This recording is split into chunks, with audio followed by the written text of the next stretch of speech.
account, and then Got it. then you'll have a link that you can share with me, and then I can download it very easily. Beautiful. So that seems to Beautiful. work. Okay. So thank you so much for taking the time to meet with me. I really appreciate it. Pleasure. And so even before we go any further, I wonder if you have any questions for me, anything that you need to feel comfortable or... No, I have a curiosity. I mean, I can already see how perhaps part of our conversation will be about languaging, and I'm, just hearing you speak about exploratory ritual. I'm wondering what that means, but also totally happy to go with the flow. I enjoy just ad-libbing, so why don't we do that? And if any questions come up, I'll ask. Wonderful. Okay, so I have some questions for you that are pretty open. And the first one is simply this, like, in your experience, in your opinion, what is sacred sexuality? Great. So let's start from that. Yeah. It's tricky with definitions, isn't it? I just want to make this short preface, because definitions are based on words after all. So in some sense, definitions are based on definitions themselves. And it can become an infinite regression, which for me stops or is based at the experiential level. So there is a level that is experiential, that it's been part of my life for a long time, where I can exactly tell you what sacred sexuality is, in the sense of I have experienced it. So but we need to work with definitions. And I would say that sacred sexuality, and sometimes I like to turn it around and call it sexual sacredness, why not? We could also turn it around and make the noun the adjective and vice versa, is something actually really simple and human. And I would argue that it has taken a tremendous amount of effort culturally and collectively over centuries to disjoint sacredness and sexuality, so that now we need to kind of, make an effort to bridge them again. Because after all, sacred sexuality simply means a human experience, whether solo or with others, doesn't necessarily have to be with others, could be solo, a human experience that encompasses both the sexual aspect and the sacred aspect. Whether that looks like praying while making love, or dancing and having, the eros activated while also the devotional aspect activated. Any experience that involves these two aspects, sacredness and sexuality or eros, is a sacred sexuality experience, in my feeling. And then we can go into more specifics. But just to say that, it's an action, or in some cases a ritual, that allows both of those fundamental ways of being, I would argue, of the human being to be there. And so in a way, it just sounds like another aspect of sanctified, just a particular aspect of a general notion of sanctified human experience, embodied human experience. Yes, I would agree to that wholeheartedly. Yes. And to me, I guess what's interesting is sort of the historical aspect of what you've just said. So the idea that, like, okay, they used to be like, they used to be understood together, and now we have to work to kind of restore that understanding, right? Yes and no. I mean, I'm always very cautious to not broadcast an idea of a golden age, in the past, where we want to go back to, because it's a very powerful and seductive idea, but also in some ways very inaccurate, right? If things happen, they happen for a reason. And there's different models to look at that. I particularly like a model that I think was originally described by many people, but specifically by Anne Baring in the UK, that speaks about different eras of consciousness: a solar era, first a lunar era, then a solar era. So it, like, to make really the most possible essential transmission of it, for whatever reason, right or wrong, without trying to impose any moral judgment on it, there seems to have been an occurrence in human evolution, collective human evolution, where these two got disjointed. So that's just a fact, and we can verify this fact by just entering into a church and noticing that the sacred aspect is totally present and embodied in some way in the walls and in the altars and in the windows, but the sexual aspect is missing. Vice versa, we can enter into any sex club or swingers club and see the sexual aspect present and the sacred aspect completely missing. So that's easy to verify. So this, I'm curious, like in your mind, in your experience, what makes something sacred? Like, how do you know the sacred is present? And I'm just asking, like, I don't have an agenda here. That. I'm just curious. Yeah. So, one of my passions in life and one of the things I dedicated a lot of time to is yoga. And I love yoga because it has this understanding of, it's a holistic discipline that really looks at the body and goes like, okay, in the body we have different energy centers or chakras, right, that are not just physical structures, but they also correspond and elicit specific psychological states. So, when we activate the heart chakra, one could say we have the possibility of tuning into some particular energies like unconditional love, psychological states, to make it a little less, woo-woo. So it's okay. Perfect. Yeah. What is sacred then? One answer is sacred is a psychological state pertaining and relating to mainly, not only, the crown chakra. Okay. So for you, it's really located in the body. Yeah, okay. Definitely located and activated in the body. Yes. Okay. So say more about kind of related to the crown chakra, located in and. So the crown chakra, when it is activated, and it's, again, I'm simplifying things because also the third eye chakra is involved, the throat chakra is involved, and the heart chakra is involved. And to some extent, all of the chakras are involved. So, but what happens? What is the psychological states that are related to an activation of the crown chakra? Essentially states of feeling of unity. Of unity with the cosmos, of unity with all beings, of unity with oneself, a state of going beyond duality and separation and opposition of or distinction of opposites. So to really boil it down to that, sacred is a psychological state that involves a feeling of unity with the all. Of some level, yeah, and there can be variations and flavors. So is it possible to experience that state together with a state of sexual arousal? Definitely. It's definitely possible because why not? We have those two centers. Can they both be activated at the same time? Yes.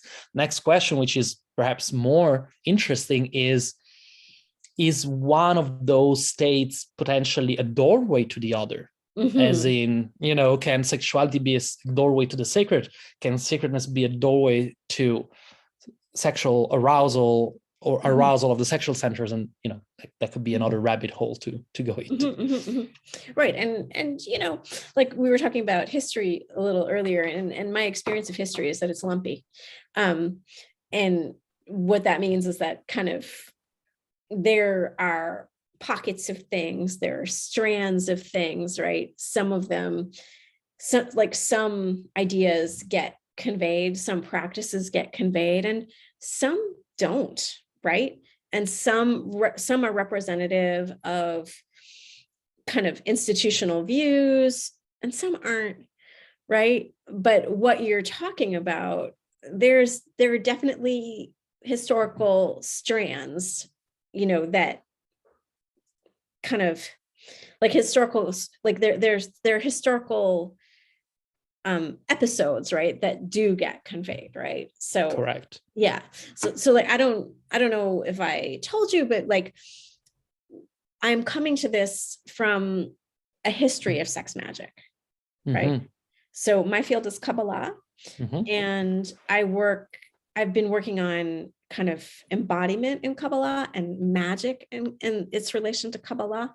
And so many of the things that you're saying are really resonating with what I've understood historically about Kabbalah and sex magic. So yeah. Wonderful. I know very little about Kabbalah. I find it fascinating, but I'm definitely like a total newbie and beginner in that. So, and yet I do understand this trend of mystical Judaism, or the mystical part of Judaism being as very, very in touch with all these themes. So yeah, it's very situated in the body, and people like to make connections between the sphirot and the chakras. And some people like to let them do that, and other people like to criticize them for it. So, I can imagine. Whatever works, right? So, okay. So we've talked a little bit about what sacred sexuality is to you, right? So, and I guess my next question is quite personal, which is, how did you come to the practice of it and the teaching of it? And yeah. It's a long story, and also it is written in a book. There is a book called Secret Lives of Sex Shamans. Oh my gosh, how did I not know about this? yeah. I'd suggest to give it. So, are you a sex shaman? Well, let's park that for a moment, because I need to give some definitions and some context. But yes, it's if you will, it's also a provocative way of putting things, but I genuinely am in favor of the reclamation of the term shaman and shamanism in a wider sense, and I'm happy to speak about that as well. Yeah. But so my story is contained in that book. Essentially, I came to it through sexuality, and you could say at first through deep dissatisfaction in my sexual experiences and in my sexuality, really. So the first step for me was to understand that my sexuality was not something completely outside of the domain of my consciousness. It was not just some form of reflex that I had no say about, but actually that I could look at it with consciousness and make changes, or so you could say I accessed conscious sexuality way earlier than sacred sexuality. And then I did some explorations into Taoism first, and then into Tantra, and one of the discoveries for me was when I came into Tantra, into the practice of Tantra. Some people will say Neo-Tantra. We can discuss about that. Was that actually it was a doorway also to spiritual experiences that I was completely, I wouldn't say against, but, I grew up in a very non-religious family and considered myself to be an atheist for the longest time, was quite anti, anything that was suspected of being religious. So, but then having experiences in the body of unity, there's very little arguing with that, right? And because they happen. Yeah. So that was my doorway. So personal experience is in. I like how you say there's little ground for arguing with that. Yeah. Just because the experience is the thing, right? Like, what do you like? I don't know. Like, it's not a theology. And this is a big statement. I mean, here we are kind of, basically turning over Descartes' assumption that he would actually have said, no, you can and should argue with experience, and you actually should doubt experience because it's not always constant. It's not always, but, I feel we're coming as a culture, humane culture, and perhaps this applies particularly to Western culture, whatever that means, to feeling that, the overdrive of the mind that argues with embodied experience, and the mind can argue with that. The mind can argue with emotions and make them wrong, or make them something that is just transient.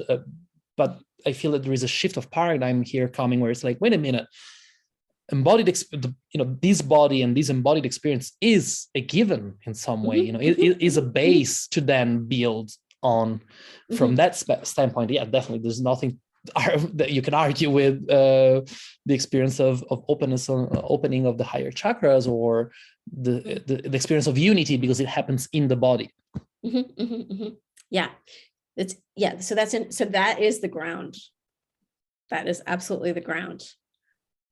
Yes. And anything that happens has to come from that. I don't know if I would, this is a difficult philosophical point. I mean, I'm not suggesting that anything that is not based on the body is devoid of significance. I think there is a place for theories or frameworks that are actually mind-based, but it's also that the body and the mind are not disjointed. They're not separated, really. So it kind of sounds like you've been reading affect theory. Reading what? Affect theory. And if not, if you haven't been reading it, you've been doing it. I must not have been reading that, because the name sounds totally novel to me. Oh yeah. Well, those are the arguments that affect theorists make often. Okay. Yeah. Okay. And especially they take the kind of stance that you did against Descartes. And bless Descartes. I mean, this is all a work in progress. I just made him into a symbol for a moment, and there's nothing. I mean, everything happens. But also with a lot of care, because his contribution, as well as Plato's contribution, we can bring it back to Plato or whatever. They were all part of an ongoing conversation when there is no one was wrong. No one was totally deluded. It's just a conversation that updates itself. Right, because knowledge is collaboration. Right. That's right. That's right. Wonderful. Okay, so we're telling the story of how you came to this, and I want to hear more, if that's okay. Yeah. Sure. Yeah. Sure. So I entered, through the door of wanting to improve my own sexuality, understand it more. And then through some magic synchronicities and coincidence, because I couldn't work it all out with cleverness, I came into the world or the field of Tantra. Now, this will open a huge box, because what I am referring to Tantra, some people will argue, has nothing to do with traditional Tantra. And I don't think they're completely wrong, to be honest. Although, and I don't particularly care, because I didn't come to Tantra as an academic or a scholar, but more as a practitioner. So I was interested in practice, and there is, different elements here of theory and practice where I do feel that I received important transmissions about tantric lore, if you will, as well as having a chance to deep dive into practices. Transmissions from a teacher or transmissions? Yes, from a teacher, from a collection of teachers, but also from peer-to-peer experimentation and community and texts, because there are some, not very many, but some surviving tantric texts. For me, that was about 7-8 years of my life. It was really profound, but also it came to an end for a variety of reasons, including me starting to feel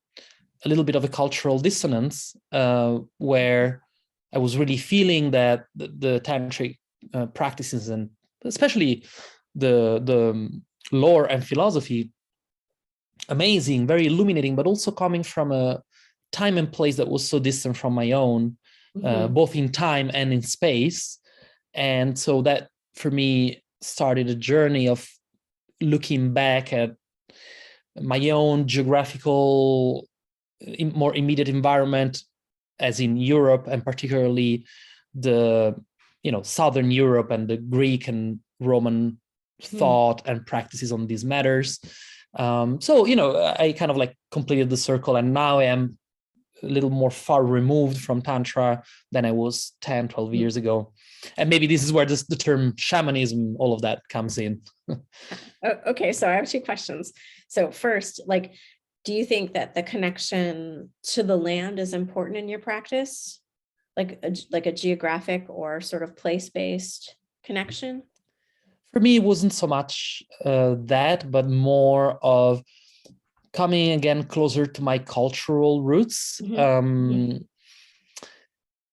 So, if I put my attention on the history of Greek and Roman philosophy, there is, in my perception, there is fewer layers of translation that I have to get into. There's still a few, as compared to when I was trying to study and dive deep into the tantric texts coming from India and Kashmir.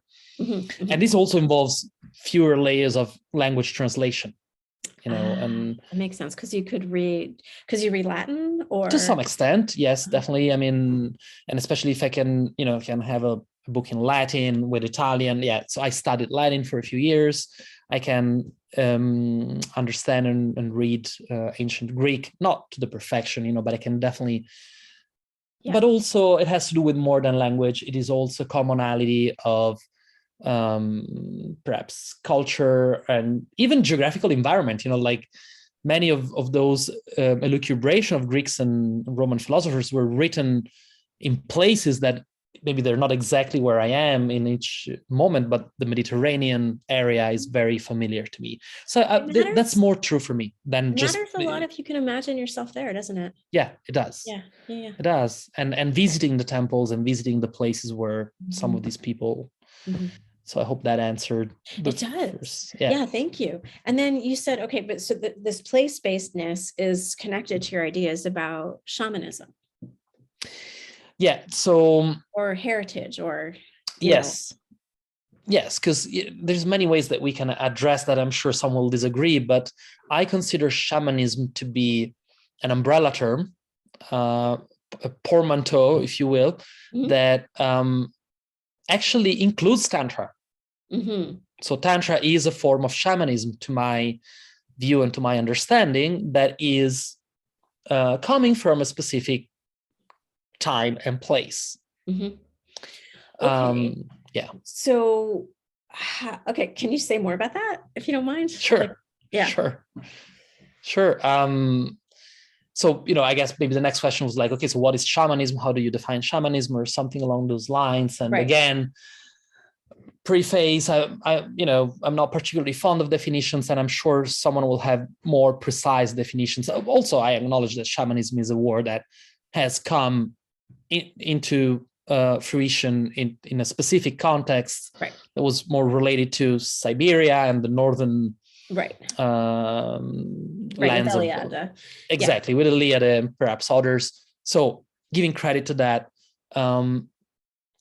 today I feel comfortable in using shamanism as a very broad term that suggests a way of being, a way of living, or a way of practicing spirituality, ritual that is, first of all, holistic. I think that's one defining factor. And not all spirituality is holistic, as we know, like a lot of it is non-holistic, and instead some other version. So shamanism to me is holistic. It includes the manifested reality as part of the spiritual arena, if you will. As in, the trees that I'm looking at are not just an illusion that I need to break free from. They're actually manifestation of spirit. So I can access spirit through them. Also, I would argue that shamanism, an essential feature of shamanism is, and this maybe goes more into who is a shaman. A shaman is someone that in some way or another travels between worlds, aka travels between states of consciousness.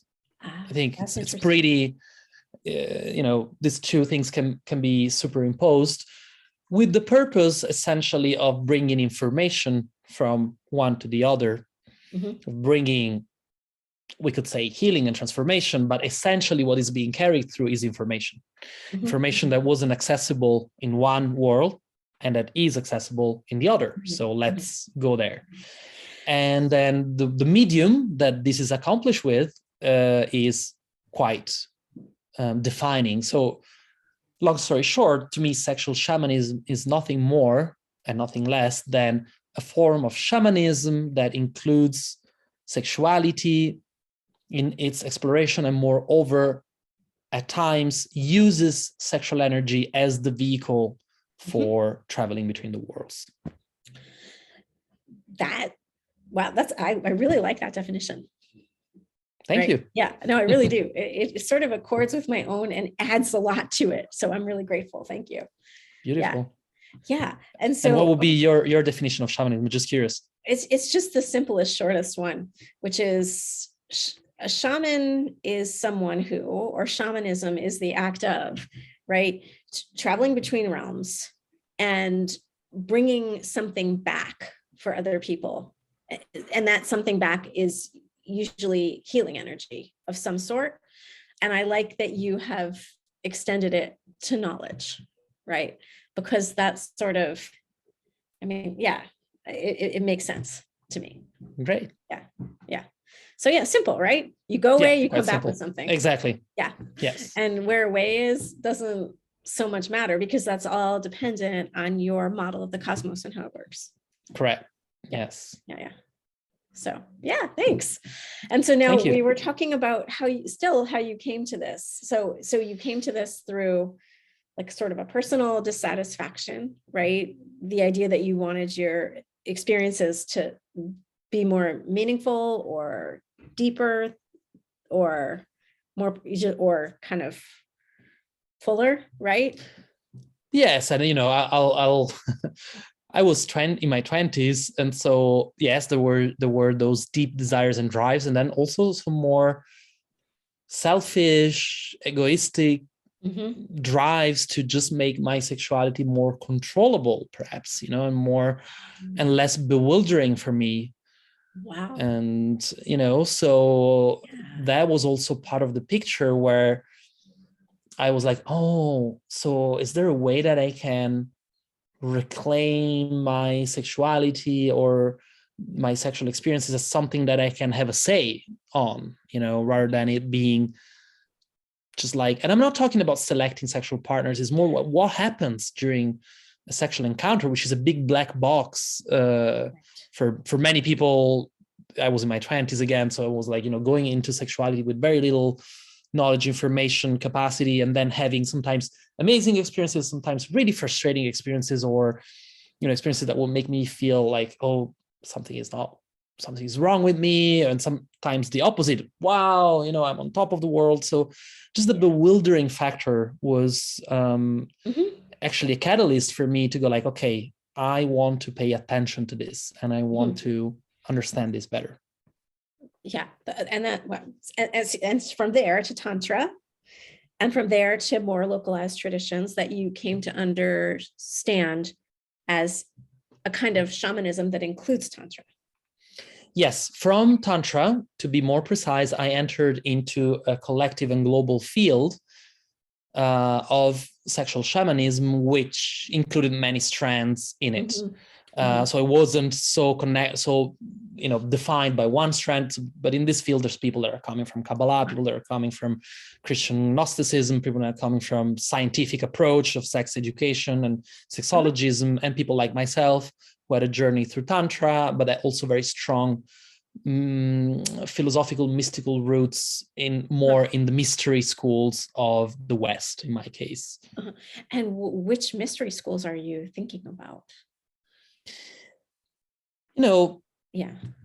One name that comes to mind, just to give it some context, is Pythagoras, for example. Pythagoras in Greece, and then actually also in Italy, that was Greece at that time, is definitely one of the strands. And it is a very interesting collective conversation that happened between Greece and the coasts of Italy around a certain time, starting from the 6th century BC, where all these people, there's Pythagoras, but then of course there is Parmenides and Heraclitus, and then Plato, and then Aristotle. So this whole conversation around the nature of reality, and there is, it's not very clear, but a transitionary moment in that conversation where logic becomes disembodied, essentially, where logic becomes like a tool that is not anymore connected to the body, but it's observing the body and analyzing the body. But, right at that time, at least as far as Greek thought, we can observe that transition. So, I've been connecting to the places and histories of the Pythagoreans, of Parmenides, and Heraclitus to some extent. It's a very fascinating period that I feel a strong connection to. And so the way that logic kind of becomes disembodied, I'm really curious about that, like how that fits in to your model. So my model, that is not my model, essentially, again, I'm borrowing it mainly from dear Anne Baring, is that so consciousness went through a difficult and painful process of emerging from the instinctual and embodied matrix. This can be looked at from many, many angles, including from a neurological angle of, developing on different parts of the brain. But let's say, so there is a moment in time over an arc of a couple of millennia where consciousness that used to be completely attuned to body and nature, almost not distinguishing really between body and nature, extracts itself from that matrix. And mythologically, that sort of coincides with the advent of the male gods into the pantheons and the solar gods into the pantheons. So it's gruesome, it's violent. It's Gilgamesh slaying Tiamat. So it's not like a nice emergence. It's a gruesome process. And then that also confers an incredible power to consciousness, because now consciousness can observe nature and split it into parts and penetrate it. Although this penetration is at times kind of similar to a rape, to be honest. And perhaps we could say that an apex of that was with the splitting of the atom and the construction of the atomic bomb, which is like the ultimate, penetration into nature to extract energy from nature, but also to create death in nature through that. So this is kind of a long arc. Yeah. Right. And I'm just curious, is this, I know that you write about Jung, is this sort of a Jungian reading of the history of myth, or is this just your opinion? And it doesn't matter. I'm just asking. Like, I don't know if Jung ever wrote about these topics, to be honest. I would have to gather my thoughts about that. I'm following loosely a map that, as I mentioned before, that Anne Baring wrote in a book called The Dream of the Cosmos. But then I'm adapted it to my own, findings. And it's what Jung did do, though, in this whole conversation. Thank you for reminding me and bringing this in. Well, Jung focused a lot on the events happening in the crossing between Judaism and Christianity, on an archetypal level as well. So that is a follow-up. It's already, Judaism is already one of the religions and spiritualities, according to Jung, that are part, of this transition into the masculine way. But then when Christianity, to some extent, comes in, there is another further split, which is the split between good and evil. So basically the assigning to the Godhead the quality of infinite goodness in Christianity, and severing away the fearful part of the Godhead that was still present in the Old Testament. And therefore, if on one side there is the split between masculine and feminine, and masculine sort of like taking over, but it's also the split between dark and light taking over, that in some way Christianity brings to the extreme consequences. So I think that's where Jung is more my and support. Sort of in the feminization and the masculinization of the mythological canon, right? Correct. Like essentially the gendering of the mythological canon. The gendering of the mythological canon, and also, which is less people, I think, pay attention to, the equation of light with good, and the equation of light with spirit, which wasn't, for the longest time, wasn't the case. No, Thank you. Yeah. And that's a place again where history is a little lumpier, right? Yeah. Definitely. So, Definitely. okay. Is there anything else that you want to say on this topic, or should we move on to the next? We can, I mean, I could talk, rant about it for hours, but just to say that maybe just to conjure an image, that sometimes it's powerful. Actually, this image also in Jung's Red Book, this beautiful book of Jung's self-explorations, there is at some point this image of a cross with 2 male and 2 female archetypal figures.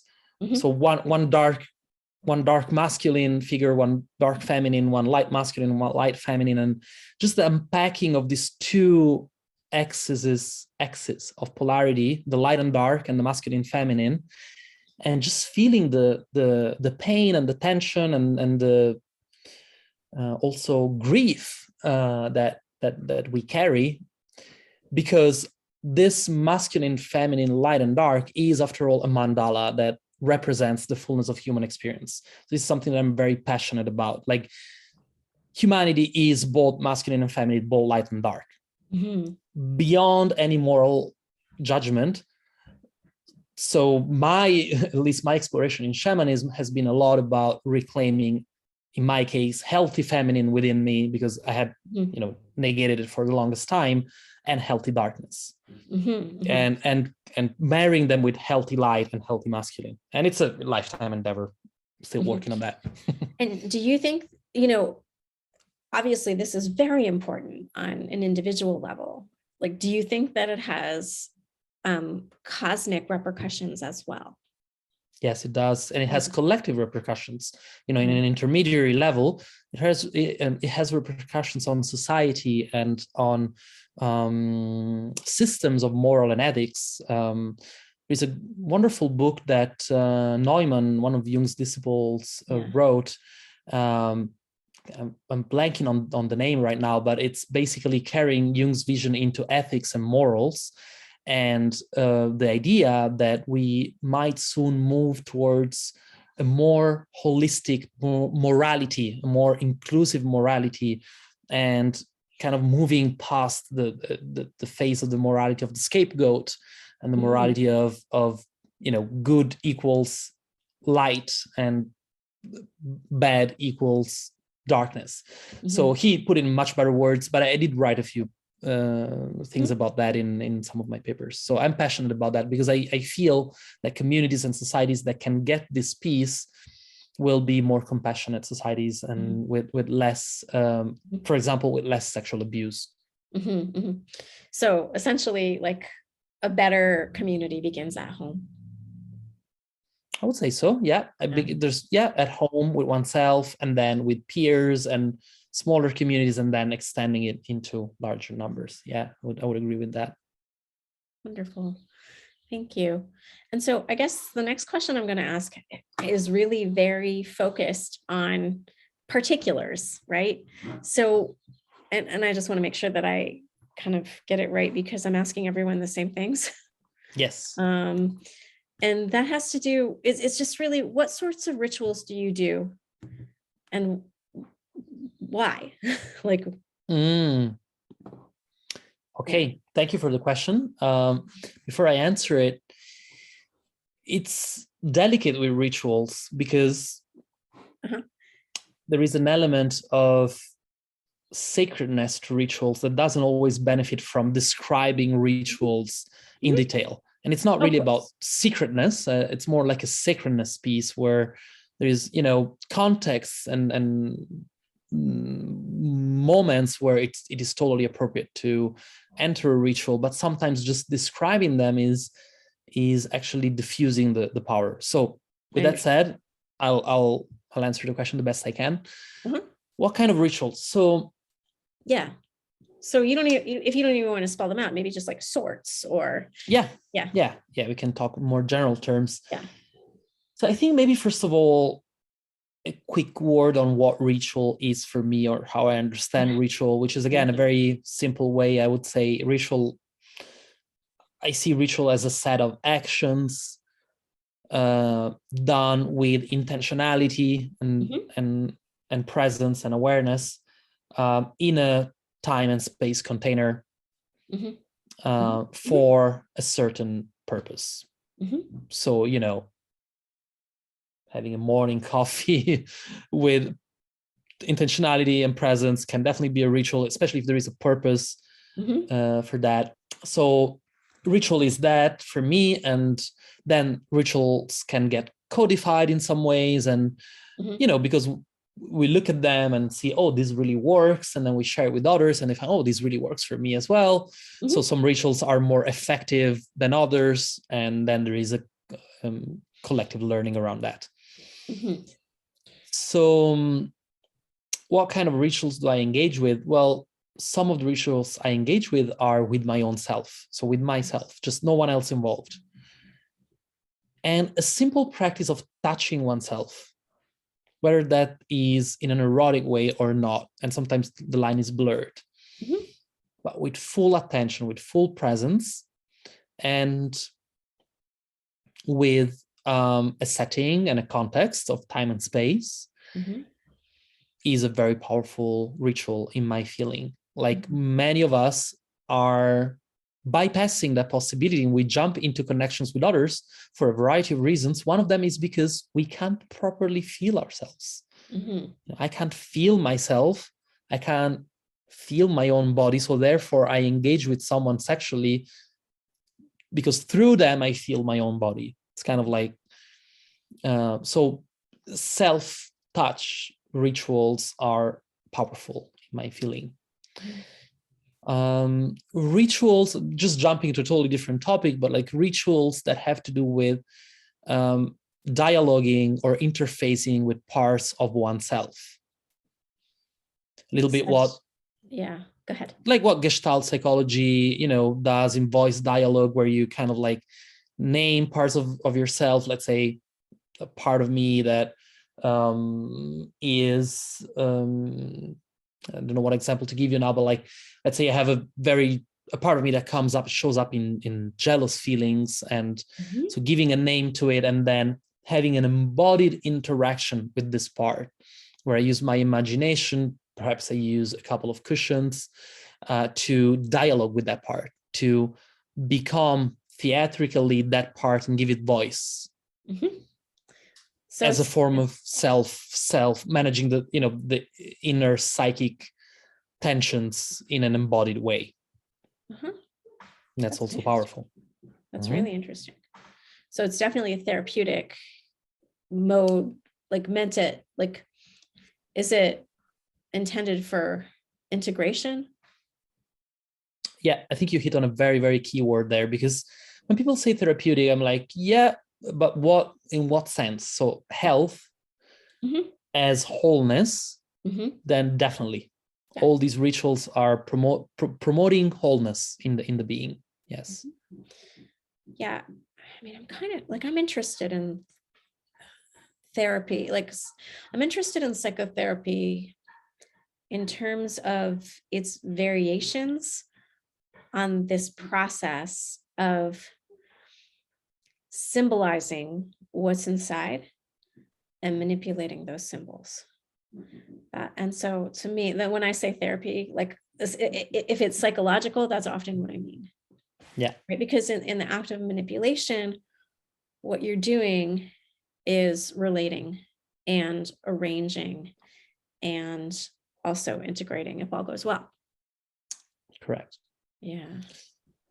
So those are very simple forms of self-ritual that I find are very helpful. And then, of course, there is possibility of engaging with others in rituals.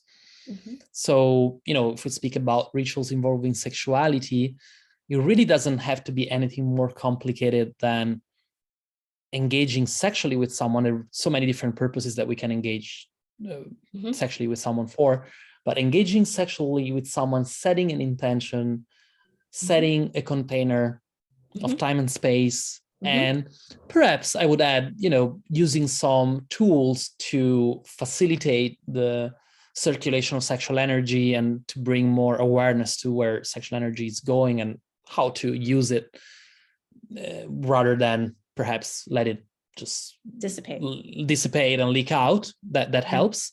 So that's really a simple and effective form of sexual magic and sexual ritual. Then there is much more to say, but essentially these are good. No, just to say, like without describing in detail, these are powerful forms of rituals. I perhaps would add the fact that so in some way, going to a spa or a massage therapist can be a self-care ritual, right? There is an intentionality, there is a clear container that supports the ritual, and it has amazing effects. Sometimes people get their life-changing ideas in a spa, but then the question arises like, okay, so what about my genitals? Is there a place or a setting where my genitals, or more correctly, my whole body, including the genitals, not excluding them, can be met with love and presence in a healing way? And this is a very pain point. It's a real pain point in society, because we as a collective society, we are in some way unable to look at this possibility. Obviously, of course, any massage therapist or spa must take care of not ever referencing the genitals of anybody in any way. Otherwise, that would be, otherwise they would be understood to be a different sort of establishment. Exactly. Yeah. Exactly. Yeah. But we don't have an alternative where the wholeness of the body, including the genitals, can be met with love and presence. And I'm talking now outside of a sexual interaction. Just as you would meet the rest of the body.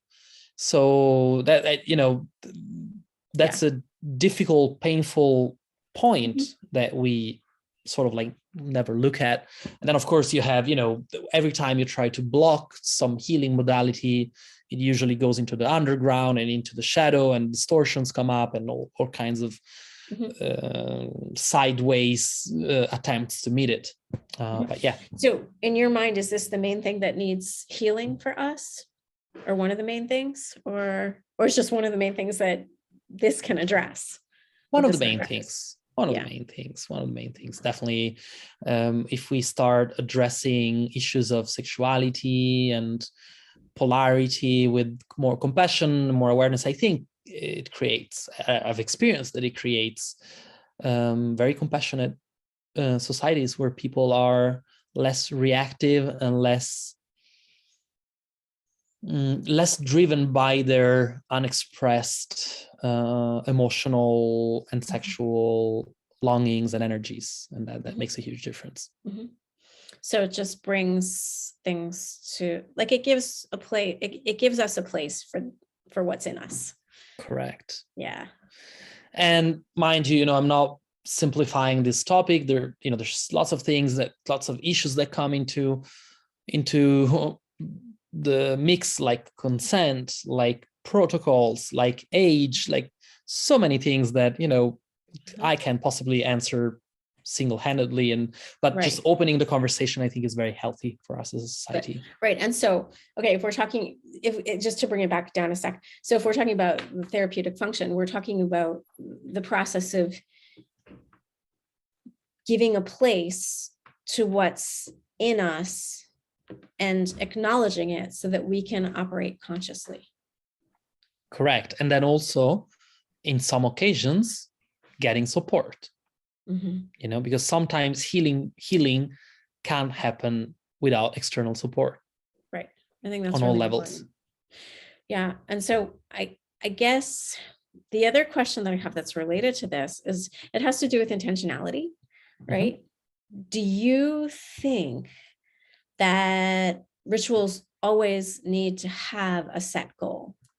Or do you think there's some rituals that, like, you say, oh, I want to be in this place and consciously do this thing, right? And I don't know what I want to happen. Absolutely. This is a very important distinction. I think actually that goals are obstacles in rituals. It's important to not have a goal. But there is a difference between a goal and an intention, because the intention has more to do with the starting point. This is where I'm coming from. So is it almost like a cognitive or an emotional intention? Yes. Intention as in a desire, an aspiration, a tension. We can also like go to the root of the word as tension. If I enter a ritual just because, let's try it out, I have nothing better to do today. Someone told me about it, let's see what happens. I'm not sure that rituals will help a lot when entered with this state of mind. There needs to be a form of tension or intention, as in, oh my God, I really want to feel better. Whatever that, I don't know what that means, but I am feeling the intention and the tension towards that. And I'm entering the ritual with this state. And then letting go of any goals, expectations, fixed outcomes, nothing like that. So the idea is that you're pointed towards something without a preconceived notion of what that something is, or what it'll feel like, what it'll do. Correct. And it's less about what you're pointed towards, but more about that you're coming from a space of pointedness towards. So doesn't even matter towards what. It's the difference between praying, like, God, please listen to me, really listen to me, versus I'm praying because I pray every morning and that's what I've been taught to do, but my prayer is empty. There is no, my skin is not in it. My heart is not in it. And the same with ritual, because ritual is a device that amplifies the power of what is already put into it. I don't think that ritual by itself creates anything. It's just an amplification device and a feedback loop device. So we need to go into it with something. That's interesting. So it's an amplification of what's in the skin. That's really something. Yeah, that's really something. Yeah, it's both an amplification, but also it has the power to direct whatever life force we bring into the ritual. I almost see, if I had to visualize it, I see the ritual as a set of grooves where energy is made to go through those grooves and amplifies itself, but it's also channeled in specific ways. So when we enter a ritual, our life force, instead of being let loose in a shapeless way, is canalized. But there needs to be life force to start with. Because it sounds like for intention, you're also talking about an orientation, right? You're talking about a direction. And I wonder also if there is a receptivity that's part of this. I mean, and that doesn't have to be a yes or a no question, but I'm quite curious. Like how important is that to you?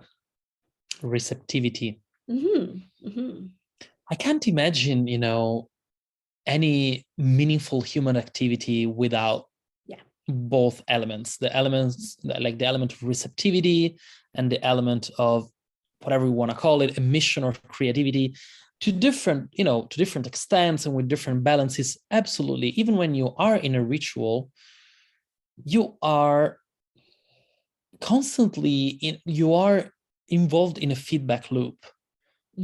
Because a ritual is not a fixed set of instructions, at least the way I know that some people would argue differently. But for me, that's a crystallization and to some extent a distortion of a ritual. Those things of like, you need to follow this and this and this and this and this. Like for me, a ritual is a general structure where one enters and then one enters into a feedback loop, meaning I'm in it, I'm receptive, as you said, to what's happening. And then putting it back. And putting him back. And putting him back. And in that way, every ritual is different from every, the structure might look similar on the outside, but what's happening is different because of that loop. Very much about participation. Absolutely. Interesting. Absolutely. And otherwise, we get the empty forms of ritual where there is little or no participation, and they become habits or perhaps even rules in many cases, that after a few centuries, people have completely lost track of why do we even do that? Like, we don't know. There is no, but we do it because we've been instructed to do it. Paradoxically, those kind of rituals that are devoid of participation, in my feeling, are the ones that people fight the most bitterly over. It's interesting. Yeah, it's interesting. I mean, just people's ideas about ritual are often really ambivalent, like in a way, just as you like. So for many people, there's the ritual that's meaningful to me, and then there's the ritual that people told me to do, which I don't like. Right. Right. Yeah. Right. It's interesting. Yeah. Okay. And so have we, so the sorts of rituals that you do, right? We're still on that. Like there's the self-involved ones, there's the rituals with other people, there's the rituals for healing, there's maybe sort of gestalt rituals, right? And I know that they can all be for that. Are there other ones that you want to add? By oneself, in a dyad perhaps, and then there is group rituals as well. That is another dimension where there's different dynamics to that. So I'd say this pretty much covers the dimension of either with myself or with someone else or with many. There's and how do the ones with many, like, how do those stand out in terms of what they can accomplish, in terms of the kinds of feelings that they generate, in terms of even the ritual creativity that happens? Yeah, so there is a specifics to rituals with many. One way to answer that is wherever you put many, whatever that means, more than 2 or 3 or 4 people in a ritual, then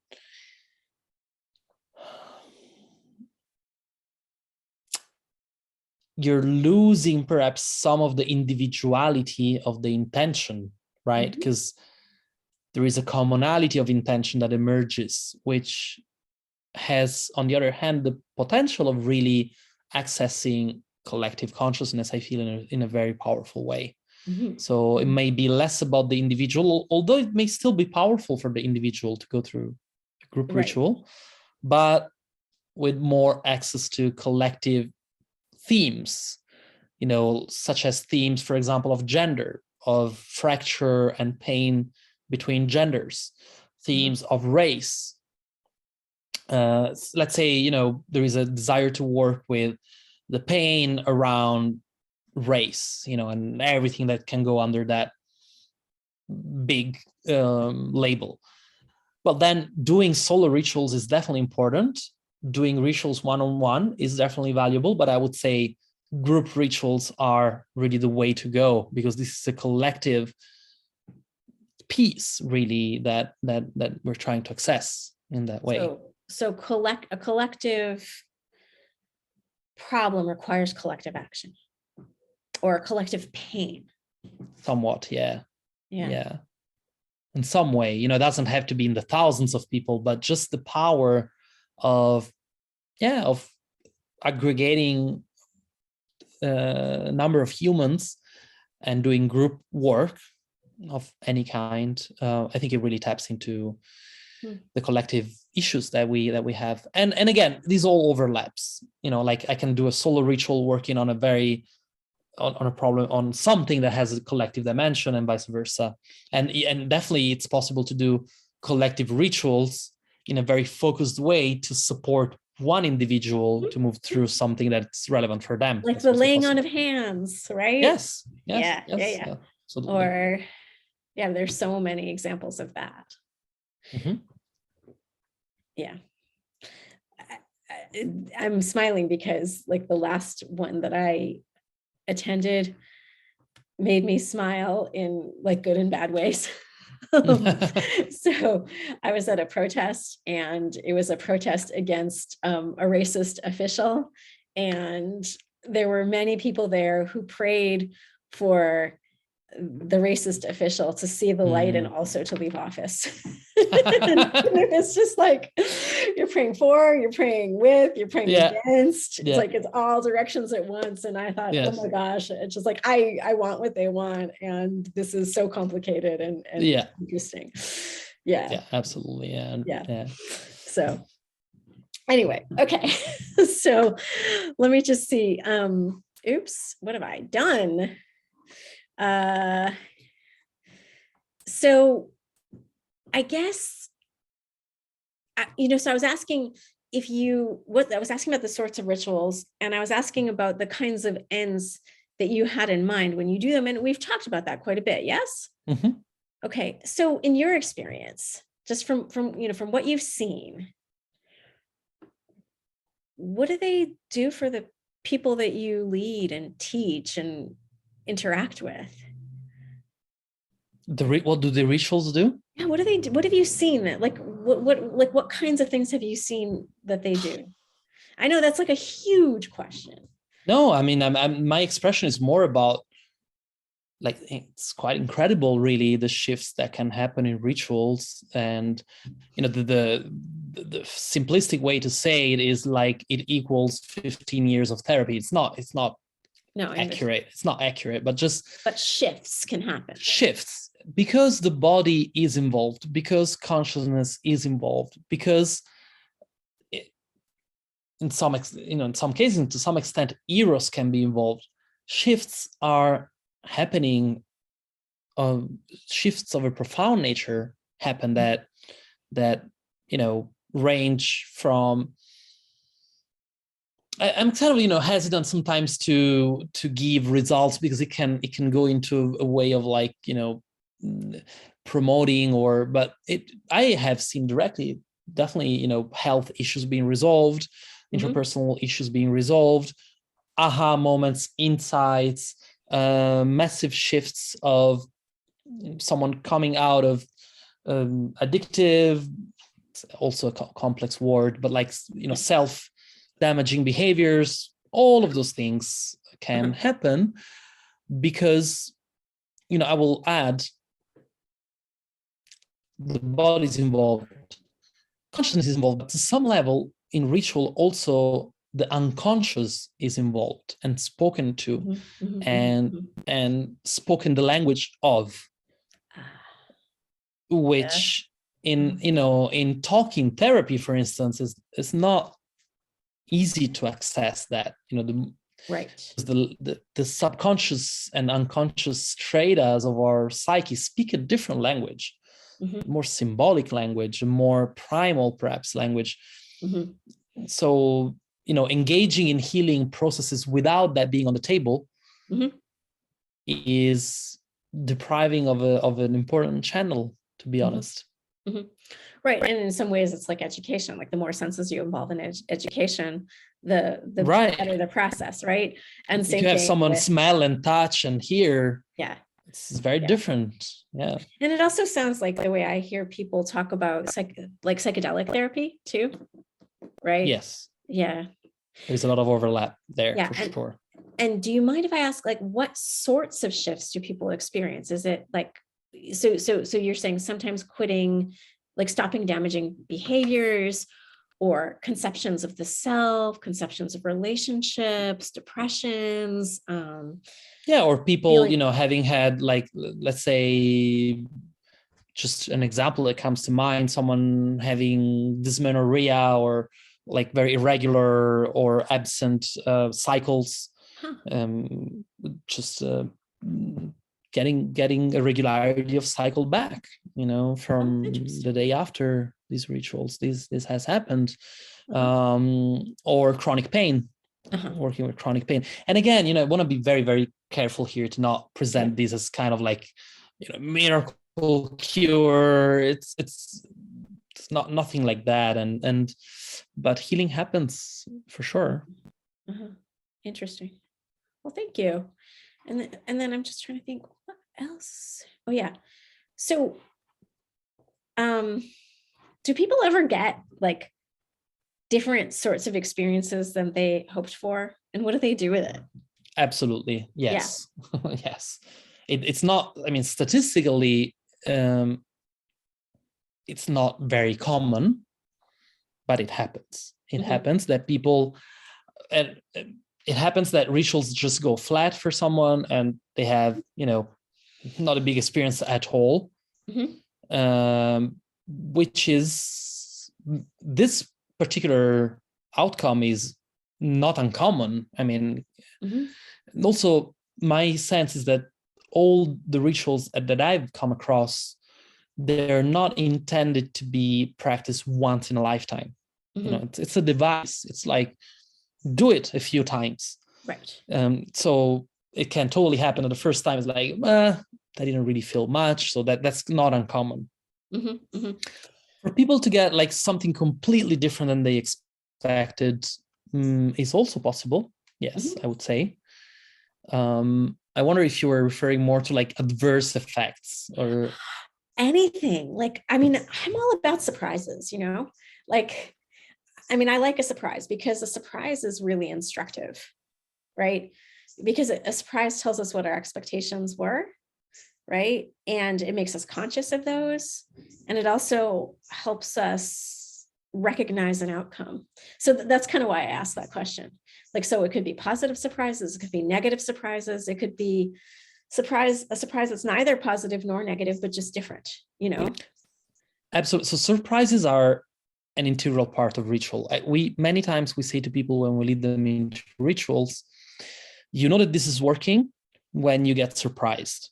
Yes. Right. That's when you learned something in general. Yeah.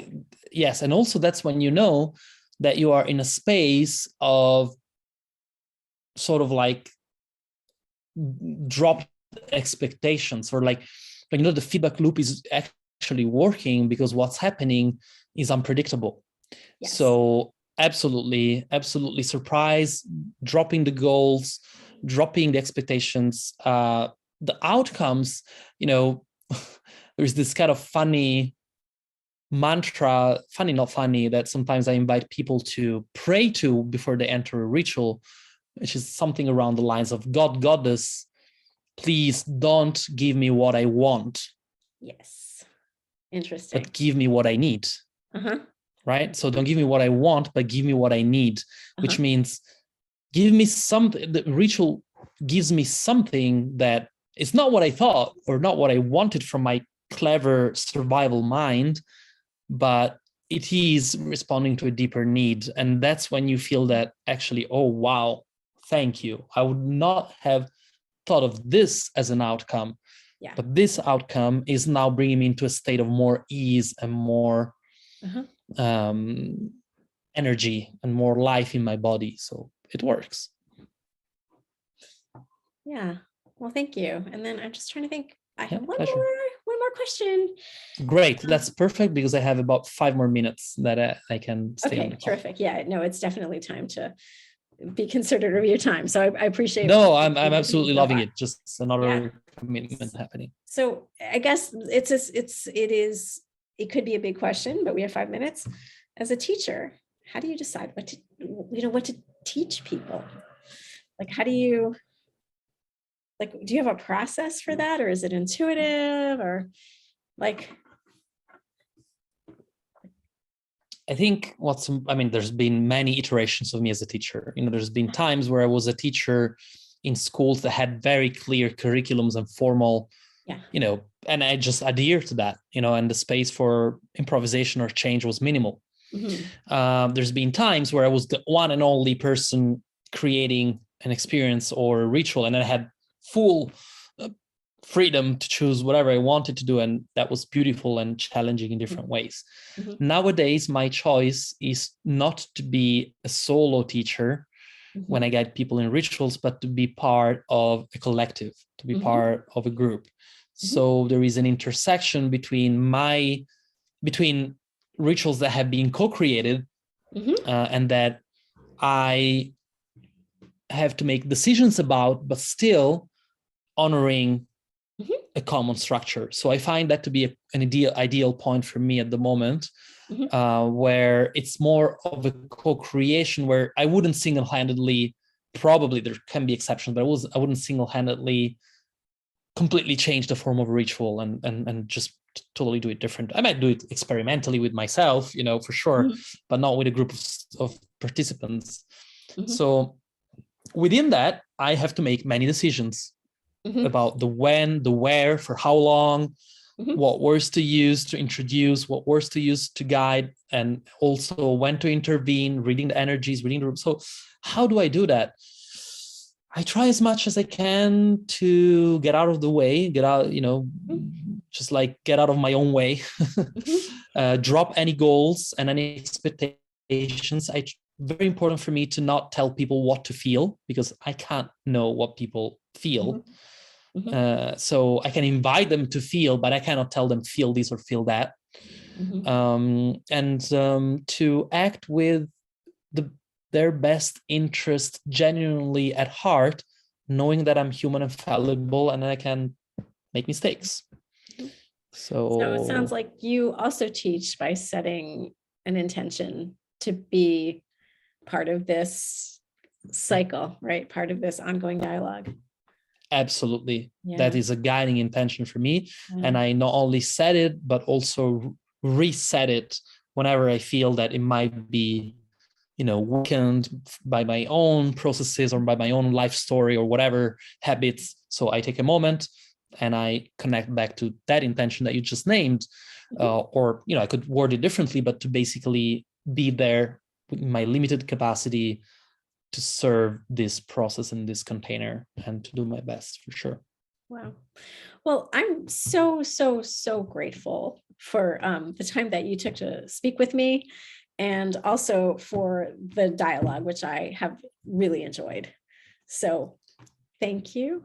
Me too. I'm so grateful for your amazing questions and really, really, accurate and fun, and really took me to thinking and expressing and feeling. So it's a wonderful two-way process that I'm grateful for. I hope this will serve in some way to the articles that you're writing, and I'll be delighted to read them.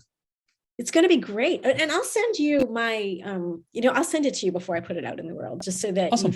Just to make sure that you feel accurately represented. And I guess the other thing I want to say is that if you think this recording is useful to you, then please do with it what you like, Okay. Thank you. Yeah. And yeah. And also, I'm also feeling, after our conversation, I'm also feeling that it's actually could be quite educational. So if also you feel to share with your audience, I'm totally fine with that. Thank you. Yeah. I'm sort of not in the habit of like sharing videos. That's just, I don't know, it's just not what I do. Great. But if you want to, that's great. Or if I know somebody else, you know what? I have a friend who does this. He has a site on modern esotericism. So he might, if you want to, I can give it to him. Why not? Yeah. Yes. Why not? But thank you again. And if you know of anybody else I should talk to, then please feel free to recommend them, because that'd be great. I believe you're already in contact with Ohad Ezrahi. Is that true? Yeah. Great. So he's definitely someone to interview on these topics. And then truthfully, most of us in the field that we work in. But yeah, if I come up with some other ideas, I'll let you know. Okay. Thank you so much. And thank you, Marla. Take care. Okay. All right. And have a wonderful day. You too. Bye-bye.